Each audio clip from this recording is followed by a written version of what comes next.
The Empire had ruled the stars for 10,000 years. They were beautiful creatures with silver skin that glowed softly in the dark. Their eyes were violet and filled with light. They stood tall and proud, looking down at other races like a king looks at ants. They believed they were the greatest beings in the universe. No one had ever made them think otherwise. Then the humans came. 40 years ago, humans were nothing. They lived on one small blue planet called Earth. They had simple ships that could barely reach their own moon. They laughed at them. They called them the short-lived ones because humans died so quickly. Could live for thousands of years. A human was lucky to see 100. But humans did not stay small for long. They spread across the stars like fire through dry grass. They learned fast. They built fast. They fought hard. When the Empire tried to stop their expansion, the humans did not bow. They did not run. They pushed back. The war lasted 3 years. 3 terrible years that changed everything they believed about themselves. They had better weapons. They had ships that could bend gravity itself. They had soldiers who had trained for centuries. They should have won easily, but humans did something they did not expect. They refused to lose. Human soldiers fought in conditions that should have killed them. They attacked when they should have retreated. When they captured their weapons, humans learned to use technology within months. They turned the Empire's own tools against them. They were messy and chaotic and completely unpredictable. And they never, ever stopped. When the war finally ended, it was not because humans had lost. It was because the High Council realized a terrible truth. They could win battles, but they could not win the war. For every human they killed, 10 more seemed to appear. The humans did not calculate losses like they did. They did not make logical decisions about when to surrender. They just kept fighting. The Treaty of was signed on a neutral space station far from both. They agreed to stop their expansion. The humans agreed to respect territory. Peace would come at last. But the humans wanted something more. They wanted a bond that could not be broken by politics or time. They wanted a marriage. Princess of the Third House received the news in her private room on Prime. She stood by the tall window, watching the twin moons rise over the crystal towers of the capital city. The light made her silver skin glow like starlight. She was young for only 847 years old. In human terms, she was barely an adult. Her mother, High Lady, stood behind her. The older woman's hands were shaking slightly, though her voice remained calm. "The council has made its decision," said. "You will marry a human. The union will seal the peace between our peoples." Did not turn around. Her reflection in the window showed a face carved from ice. "They are selling me," she said, "like cargo, like a ship or a weapon. They are ensuring peace. They are afraid." Finally turned to face her mother. Her violet eyes burned with cold fire. The mighty Empire is so scared of these small, short-lived creatures that they will give away a princess to make them happy. Did not argue. They both knew it was true. "Who is he?" asked. "What human will I be chained to? Some general who burned our colonies, some warlord who killed our soldiers." "His name is," paused. "He is a doctor." Stared at her mother. For a moment she thought she had misheard. A healer. A trauma surgeon. He worked on the front lines during the war. He saved many lives. Human lives. Both human and, when prisoners were exchanged, he treated our wounded soldiers with the same care as his own people. The humans consider him a hero. Laughed, but there was no joy in the sound. A hero who fixes broken bodies instead of breaking them. How noble, how pathetic. She walked past her mother toward the door. Do they mean to insult us, to show us that even their healers are enough to claim a princess? Perhaps, said quietly, they mean to show us something we refused to see during the war. Stopped but did not turn around. And what is that? That they are more than the monsters we made them out to be. The wedding took place 3 weeks later on the same neutral station where the treaty had been signed. It was a cold ceremony, full of politics and empty words. Representatives from both sides watched with careful eyes, looking for signs of weakness or advantage. wore the traditional robes of a bride. Silver fabric flowed around her like liquid metal. Violet gems sparkled in her white hair. She looked like a goddess, and she felt like a prisoner. The human stood waiting for her at the ceremony platform. He was smaller than she expected, shorter than her by nearly a head. His skin was warm brown, like the earth of some distant world. His hair was black and slightly messy, as if he had tried to make it neat but failed. He wore simple dark clothes with no medals or marks of rank. But it was his eyes that confused her most. They were soft, warm. When he saw her approaching, he smiled. Not the smile of a conqueror claiming his prize, not the grin of a victor over a defeated enemy, just a simple, genuine smile, as if he were happy to see her. Did not understand. She had prepared herself for many things: cruelty, dominance, cold political calculation. She had not prepared for kindness. The ceremony was short. Words were spoken in both languages. Documents were signed. And just like that, Princess of the Third House became the wife of a human named. Afterward, as they walked to the ship that would take them to Earth, spoke to her for the first time. "I know this is not what you wanted," he said. His voice was gentle, almost apologetic. "I know you must hate this, hate me, I understand." Said nothing. She kept her eyes forward, her face blank. "I just want you to know," he continued, "that I will not force you to be anything you do not want to be. You will have your own space, your own freedom. I did not agree to this marriage to own you. I agreed because I hoped," he paused, searching for words, "I hoped that maybe someday we could be friends." Friends, the word seemed so small, so human. Finally looked at him. She studied his face, searching for the lie, the hidden agenda. She found nothing but honest brown eyes looking back at her. "You are either very foolish," she said, "or very clever." He laughed softly. "Probably foolish. My mother always said I was too trusting." They boarded the ship in silence.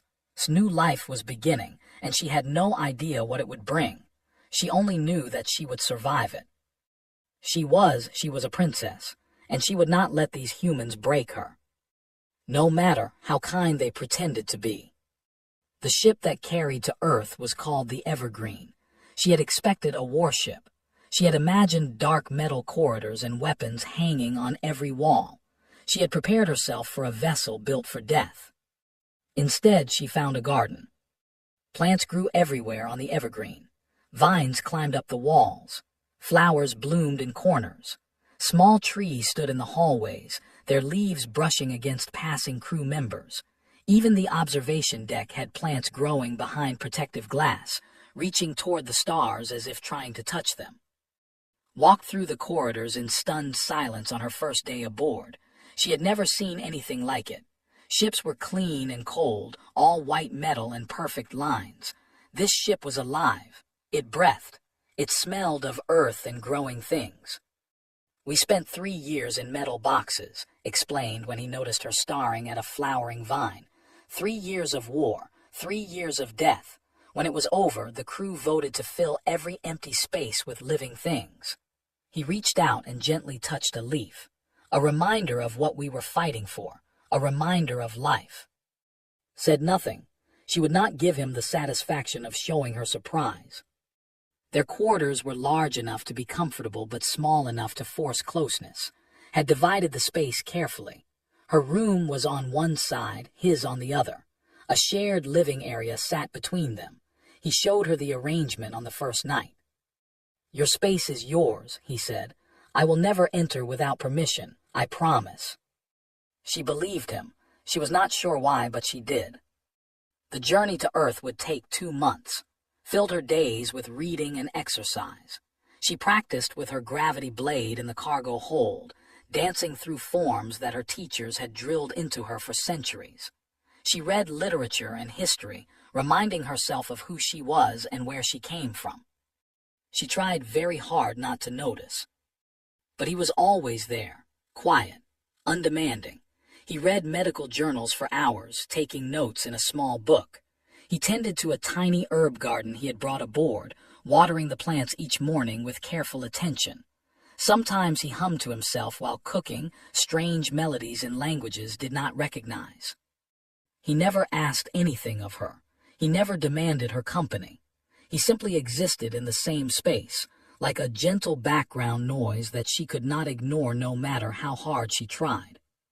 It infuriated her. She had prepared for battle. She knew how to fight cruelty with strength. She knew how to resist dominance with cold dignity. She did not know how to fight kindness. She did not know how to resist someone who seemed to want nothing from her. 3 weeks into the voyage, woke in the middle of the night.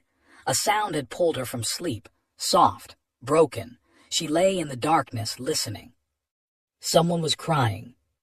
She rose from her bed and walked to the common area.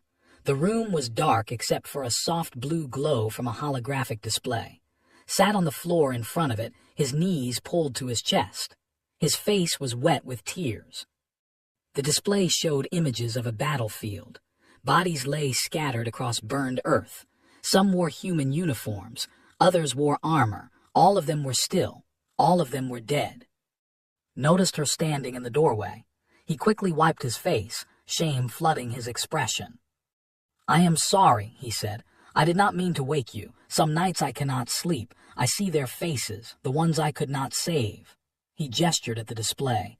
"I keep their records. I read their names. It feels wrong to forget them." Stood frozen. She did not understand what she was seeing. In her entire life, she had never seen a warrior cry for fallen enemies. Soldiers celebrated victory. They honored their own dead. They did not weep for those they had fought against. "You grieve for?" she heard herself ask. Looked at her. His eyes were red and tired, but there was no anger in them, no hate, only a deep, heavy sadness that seemed to weigh down his entire body. "I grieve for patients," he said. "On my operating table there were no humans. There were only people who were hurt, people who needed help, people who trusted me to save them." His voice cracked. "I could not save them all. I tried. God, I tried so hard. But sometimes the wounds were too deep. Sometimes I was too slow. Sometimes there was just too much blood." He turned back to the display. A face stared out from the records, young, female. Her silver skin was pale in the image, her violet eyes closed forever. "Her name was," said quietly. "She was a prisoner we recovered from a crashed transport. Both her legs were crushed. I worked on her for 9 hours. I thought I had saved her, but there was internal bleeding I did not catch. She died in her sleep that night." He touched the image gently. "She was someone's daughter, someone's sister, maybe someone's mother. She had a whole life that I will never know about, and I could not save her." Did not know what to say. Words seemed useless against such raw pain. She stood in silence for a long moment, watching this strange human mourn for her people. Finally she spoke. "Why did you agree to this marriage?" Did not look at her. "Because I hoped it might help. The war took so much from everyone, so many dead on both sides, so much hate. I thought maybe if a human could find a way to live together, it might prove something." "Prove what?" "That we do not have to be enemies, that the killing can stop, that we can see each other as people instead of targets." He laughed softly, bitterly. "Foolish, like I said. My mother was right." Returned to her room without another word. She lay in bed and stared at the ceiling for hours, unable to sleep. Her mind kept returning to the image of crying for the girl he could not save. She had been taught that humans were brutal, simple, violent creatures who destroyed everything they touched. She had believed that her husband would be cold at best, cruel at worst. She had not expected him to weep for her people. She did not know what to do with that information. It sat in her chest like a stone, heavy and uncomfortable. It made her question things she had believed for centuries. When sleep finally came, she dreamed of a battlefield covered in flowers. Humans and walked among the blooms together, their faces peaceful. Stood in the center, holding out his hand to her. She woke before she could take it. But she remembered the dream. And for the first time since her marriage, Princess of the Third House allowed herself to wonder if she might have been wrong about humans. Just a little. Earth was chaos. Had studied the planet before arriving. She had read reports and watched recordings. She thought she understood what to expect. She was wrong. Nothing could have prepared her for the reality of humanities. The ship landed at a port near a city called, stepped out onto Earth's surface and immediately stopped, overwhelmed by sensation. The air was thick and wet, filled with smells she could not name. Sounds crashed against her ears from every direction. People shouted and laughed and argued. Machines roared and hummed. Music played from somewhere nearby, loud and wild. And the colors. So many colors. Signs and buildings and clothes and vehicles, all painted in shades that hurt her eyes. Cities were white and silver and calm. This place was an explosion of life that refused to be quiet. "Are you all right?" asked. He stood beside her, watching her face with concern. "It is very loud," she managed to say. He smiled. "Yes, it is. You get used to it." She did not believe him. They traveled to their new home in a vehicle that moved along the ground instead of flying, watched through the window as the city passed by. People walked on crowded streets, moving around each other in patterns that seemed random but somehow worked. Children ran and played. Old people sat in parks, feeding small flying creatures that called birds. Everyone looked different, tall and short, dark and light, fat and thin. They wore different clothes and spoke different languages and seemed to have nothing in common except that they were all unmistakably human. "How do you function?" asked without thinking. "There is no order, no structure, everything is chaos." Laughed. "We manage. Humans are good at finding patterns in chaos, or maybe we just enjoy the mess." Their home was a small house near the ocean. It sat on a hill overlooking the water, surrounded by a garden that was already wild with plants. Stood on the deck and stared at the sea for a long time, unable to process what she was seeing. So much water, more water than existed on her entire. It stretched to the horizon and beyond, endless and blue and constantly moving. Waves rose and fell in endless rhythm. The sound of them filled the air, a low roar that never stopped. "The ocean," said, standing beside her. "I grew up near here. I used to swim every morning before school." "You enter the water." The idea seemed insane. "Humans love water. We swim, we surf. We build boats and sail across the whole planet." He paused. "Would you like to try sometime? The water is warm this time of year." No, the answer came too quickly. She did not want to admit that the ocean frightened her. Did not push, he never did. Life settled into a routine. Returned to work at a hospital in the city.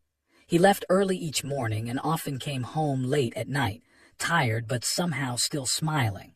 Was left alone with her thoughts and a world she did not understand. She walked on the beach. She explored the town.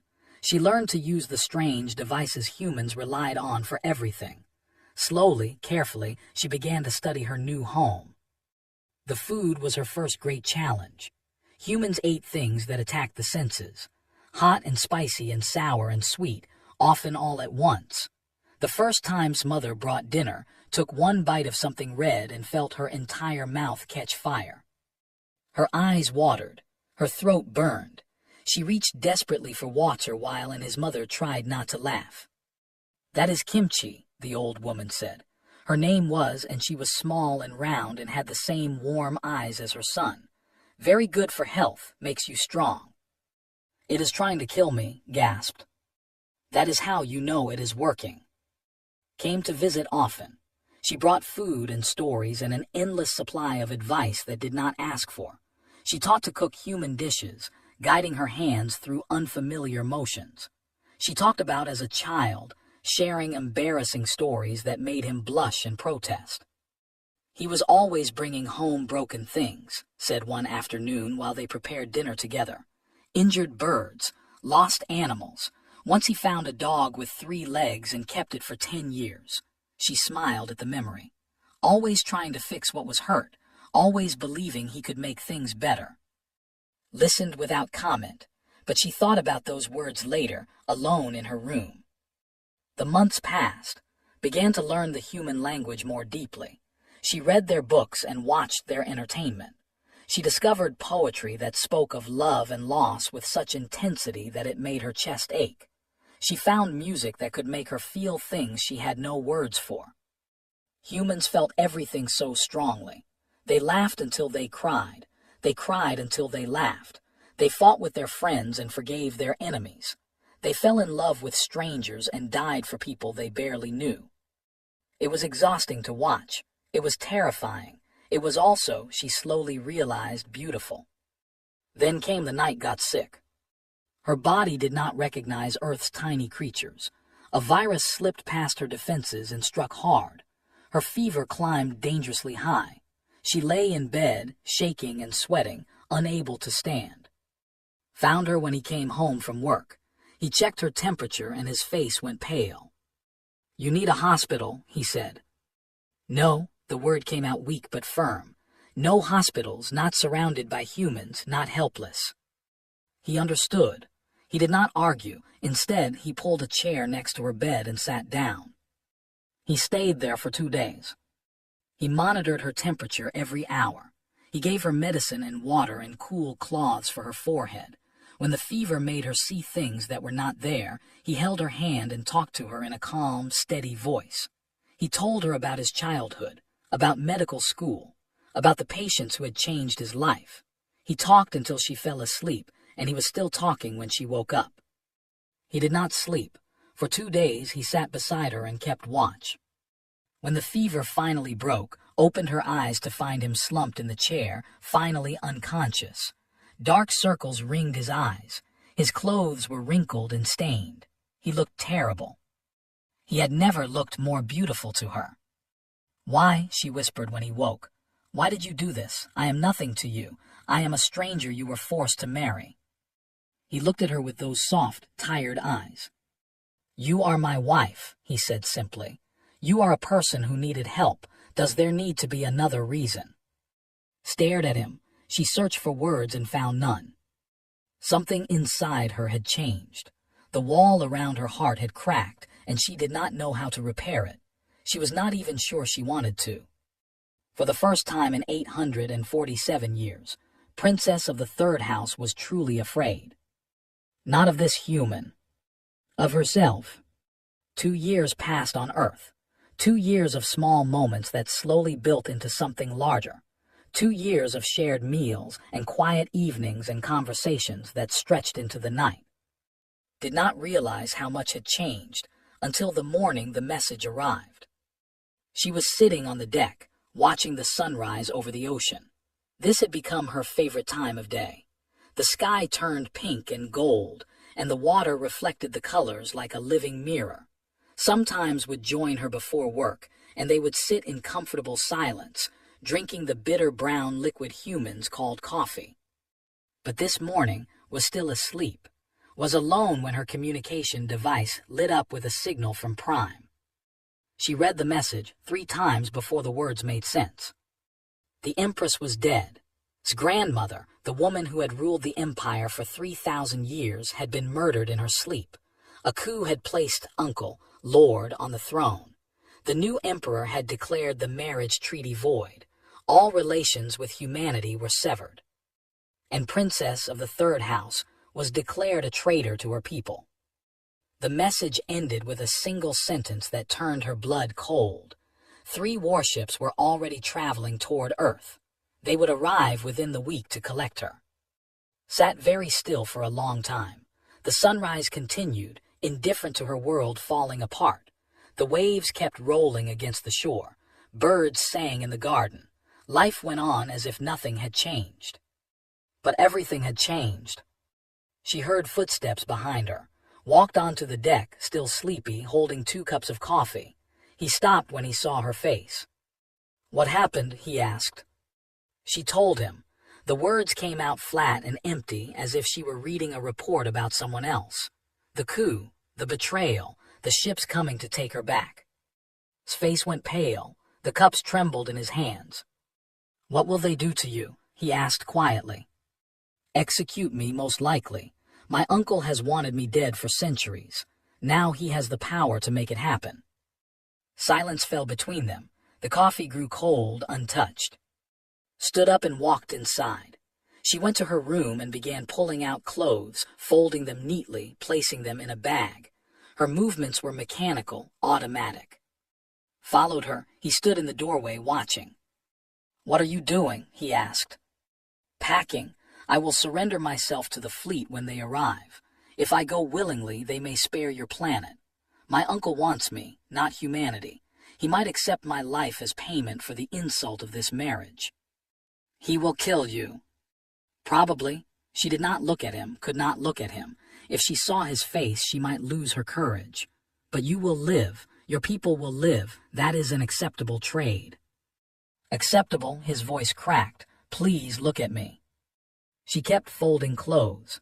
Her hands were shaking now, but she refused to stop. "I have been trained for this," she said. "Duty above desire. The needs of many above the needs of one. This is what it means to be. This is what it means to be a princess." "You are not just any more," crossed the room. He took her hands, stilling them, forcing her to stop. "You are not just a princess. You are my wife. You are my friend. You are the woman I love." The words hit her like a physical blow. She finally looked at him. His eyes were wet. His jaw was tight with emotion he was struggling to control. He held her hands like they were precious, like he was afraid they would disappear. "I love you," he said again. "I know I have no right to say it. I know this marriage was forced on both of us. But these 2 years have been the happiest of my life.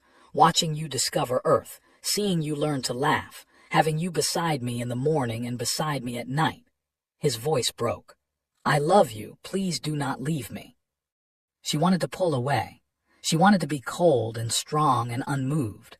She wanted to be the princess she had been raised to be. Instead, she felt tears running down her face. "I cannot let your world burn because of me," she whispered. "I cannot let millions die to save one life, not even mine." "Then we fight," gripped her hands. "Together. That is what humans do. We do not abandon our family. We do not sacrifice people we love without a fight." Family. The word cut through her like a blade. No one had called her family in centuries. Not since her father died. Not since her mother became more politician than parent. They did not have family, not really. They had alliances and bloodlines and political connections. But was offering her something different, something real. Before she could respond, alarms began screaming across the city. Emergency broadcasts lit up every screen in the house. The fleet had arrived early. 3 massive warships hung in Earth's sky, blocking out the sun like a trio of angry gods. Pulled to the window, they watched together as human ships launched from bases around the planet. Small ships, old ships, ships that had been built for exploration and trade, not war. They rose into the sky like a swarm of insects facing 3 giants. "That is suicide," breathed. "They cannot win. The fleet will destroy them all." Maybe, his jaw was set. His fear had transformed into something harder. But they are going to try anyway. That is who we are. The first shots lit up the sky. Watched in horror as the battle began. Human ships darted and weaved, impossibly fast but impossibly fragile. Weapons cut through them like light through darkness. 1 ship fell, then another, then 5 more. But for every human ship that died, another took its place. They came from every direction, from every corner of the planet. They attacked in waves that never stopped. They rammed vessels when their weapons failed. They fought with broken ships that should have been abandoned. They fought like humans. Turn 2, he was still watching the battle, his face lit by the fire in the sky. "I have to stop this," she said. "I have to try." He looked at her. In his eyes she saw fear and love and pride all mixed together. "Then go," he said, "but promise me you will come back." She kissed him, hard and desperate and full of everything she had spent 2 years trying to deny. When she pulled away, they were both crying. "I promise," she whispered. Then she ran for the shuttle bay. The battle raged above her. Ships fell like burning stars. People were dying in the sky while she raced to do something, anything, to stop the slaughter. She did not know if she could save anyone. But she had to try. That was what humans did. And somehow, impossibly, she had become one of them. Flew toward the battle in a small shuttle that shook with every explosion nearby. The sky was on fire. Human ships and ships twisted around each other in a deadly dance, leaving trails of smoke and debris. She flew through the chaos, broadcasting her identity on every channel. "This is Princess of the Third House," she said into the communicator. "I demand to speak with the fleet commander. I am surrendering myself. Cease fire and let me board." For a long moment, nothing happened. Then the shooting stopped around her shuttle. A beam locked onto her ship, pulling her toward the largest warship, the Sundering Hand. She recognized it from the war. It had destroyed 17 human colonies. Now it hung over Earth like death itself. The shuttle docked, stepped out into the cold white corridors of a ship for the first time in 2 years. The air was thin and sterile. The lights were harsh. Everything was perfectly clean and perfectly ordered. It felt like a prison. Guards surrounded her immediately. They wore ceremonial armor, their faces hidden behind silver masks. They did not speak. They simply gestured for her to follow. She was taken to the command center. It was a vast room filled with screens showing the battle outside. Human ships still fought desperately, refusing to retreat even though they were losing. Bodies floated in space, human and both. Lord stood in the center of the room. He was her cousin, the son of the new emperor. He had always hated her. When they were children, he had called her weak because she showed kindness to servants. Now he looked at her with cold satisfaction. "Cousin," he said, "you have finally come to your senses." "I have come to end this," walked toward him, ignoring the guards who reached for their weapons. "You have me. I am what you came for. Now leave this world." Laughed. It was an ugly sound. "You think your life is enough. The Emperor wants more than just your execution. He wants humanity to suffer for the insult of this marriage. He wants them to know their place." Their place, felt anger building in her chest. 2 years ago, she might have agreed with her cousin. She might have seen humans as lesser beings, worthy of conquest and control. But that was before. Before Earth. Before she learned what it truly meant to be alive. "I have lived among these humans," she said. Her voice was steady and cold. "I have watched them, studied them. I understand them better than anyone in the Empire." "Then you know they are animals," sneered. "Emotional, chaotic, weak." "No," stepped closer until she was face to face with her cousin. "They are the strongest beings I have ever encountered, not because of their ships or their weapons, because of their hearts." She pointed at the screens showing the battle. Human ships were still fighting, still dying, still refusing to give up. "Look at them, they know they cannot win. They know they will die, but they fight anyway. Do you understand why?" Said nothing. "They fight because they love," continued. "They love their families, their homes, their children. They love so deeply and so fiercely that they will die rather than let that love be threatened. We calculate, we measure, we make logical decisions about acceptable losses." She shook her head. "Humans do not know the meaning of acceptable losses. To them, every life matters. Every person is worth fighting for." She looked directly into her cousin's eyes. "That is why you cannot beat them. You can destroy this fleet. You can burn this planet. But there are 100 billion humans across 1,000 worlds now. Every single one of them will spend the rest of their existence making you pay for what you do here today. They will not stop. They will not negotiate. They will not surrender." Fear flickered in his eyes, just for a moment, but saw it. "They do not know when to quit," she said. "That is their weakness. It is also their greatest strength. You can kill humans, but you cannot kill their spirit. You cannot kill their love." She stepped back and raised her voice so everyone in the command center could hear. "I am no longer Princess of the Third House. I renounce my title and my blood. I am wife of Earth. And I am telling you now, as someone who has seen both sides of this conflict, that if you continue this attack, you will start a war you cannot win. Not today, not in a year, but eventually the humans will come for you. They will come with all their chaos and their emotion and their impossible, terrifying love, and they will not stop until the Empire is ash." Silence filled the room. Stared at her. His face was pale. His hands were clenched at his sides. She could see him calculating, measuring, trying to find the logical response. "You would threaten your own people?" he finally asked. "I am warning my own people," she said, "because I love them too. Even you, cousin. Even after everything you have done. I do not want to see the empire destroyed. But that is what will happen if you continue down this path." Long minutes passed. The battle still raged outside, but quieter now. Both sides were waiting. Finally turned to his officers. "Signal the emperor," he said. "Tell him the princess has been recovered. Tell him we are returning home." The fleet, the warships turned away from Earth, their engines glowing as they prepared to jump to light speed. One by one, they disappeared into the darkness between stars. Was taken to a shuttle and released. She flew back to Earth through the debris of the battle, past the broken ships and floating bodies. Her heart ached for all the lives lost, human and both. But it was over. She landed on the beach near her home as the sun was setting. The sky was painted in shades of orange and red, beautiful and peaceful after the horror of the day. Was waiting for her, surrounded by medical teams treating wounded pilots. When he saw her shuttle, he dropped everything and ran. They met at the edge of the water. He grabbed her and held her so tight she could barely breathe. They were both crying. "You came back," he whispered. "I came home," she said. She pulled back to look at his face. This human, this small, fragile, impossibly brave human.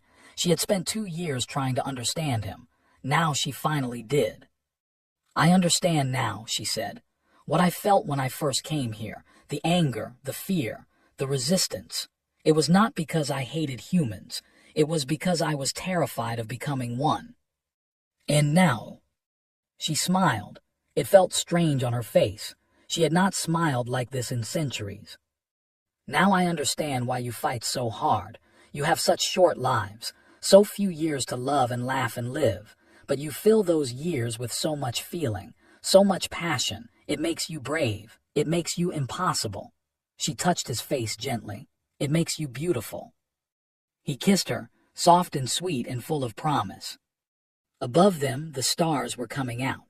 Stars and human stars, all part of the same vast universe. Looked up at them and felt something she had not felt since she was a child. Hope. She had come to Earth as a prisoner, a political pawn, a proud princess who believed herself better than the creatures she was forced to live among. She would stay as something different, something more. A woman who had learned to love, a warrior who had discovered that the greatest strength comes not from coldness, but from warmth, a who had found her heart on an alien world. Took her hand.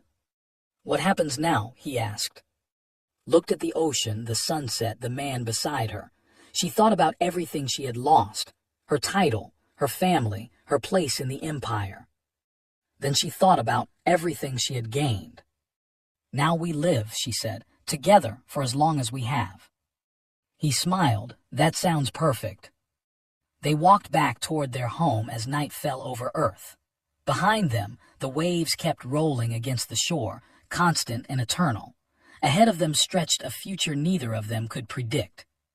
But for the first time in 847 years, was not afraid. She was exactly where she belonged. She was home,